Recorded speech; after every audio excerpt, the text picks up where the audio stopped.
L'info écho avec Capital. L'info pratique Capital, c'est parti pour le zéro reste à charge pour les lunettes et les soins dentaires cette année. Plusieurs nouveautés font leur apparition au rayon santé. Depuis le 1er janvier, la plupart des médicaments de marque sont moins bien remboursés. Leur prise en charge se calcule désormais sur les prix des génériques. Autre changement, dans les pharmacies, plusieurs médicaments vendus sans ordonnance ne sont plus en libre accès dans les officines. Ceux qui contiennent du paracétamol et de l'ibuprofène ainsi que ceux à base d'aspirine sont relégués derrière le comptoir du pharmacien. Remboursement de l'optique et du dentaire, homéopathie, tabac, découvrez dans notre diaporama les principaux changements pour votre santé. Le chiffre du jour, 440 000, c'est le nombre de ruptures conventionnelles qui ont été signalées par les entreprises en 2019. Cette procédure qui permet à un employeur et à un salarié de rompre d'un commun accord un CDI a le vent en poupe. Les employés du privé y ont de plus en plus recours puisque ce nombre a augmenté de 1,5% en un an. Il faut dire que la rupture conventionnelle donne droit aux salariés de percevoir une indemnité spécifique. Il peut également toucher des allocations chômage dans certains cas. Dans le secteur de l'information et de la communication, leur nombre a explosé en un an, plus 12% pour atteindre 21 000 ruptures. Mais c'est dans le commerce, la réparation d'automobiles et de motos qu'on en compte le plus, 86 000 en 2019.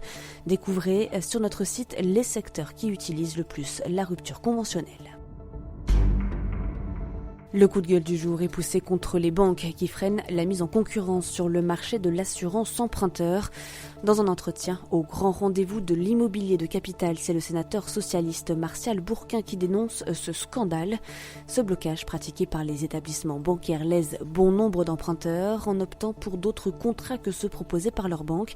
Ces acheteurs pourraient en effet réaliser de substantielles économies jusqu'à 25 000 € sur leur crédit.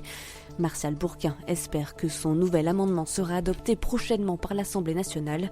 Le texte prévoit d'améliorer l'information apportée à l'emprunteur et permettra de sanctionner financièrement les banques qui ne respecteraient pas les nouvelles mesures. Décision en avril. On termine avec cette offre pour un job de rêve. Le site Hush Hush recherche des testeurs de maisons de luxe. Selon la description du poste, les candidats sélectionnés seront payés 2 300 € pour séjourner durant une semaine dans des châteaux et autres demeures de luxe. Ils devront jauger le style, le confort, la pertinence des biens proposés à la vente. Parmi les sites qui sont à visiter, un château sur la Côte d'Azur ou une villa espagnole de 25 chambres ou encore une maison en bord de mer en Floride. Parmi les candidats, le site commercial choisira entre 5 et 10 testeurs qui devront chacun visiter 10 à 15 propriétés par an. Plus d'infos pour candidater sur capital.fr. C'était l'info écho avec Capital.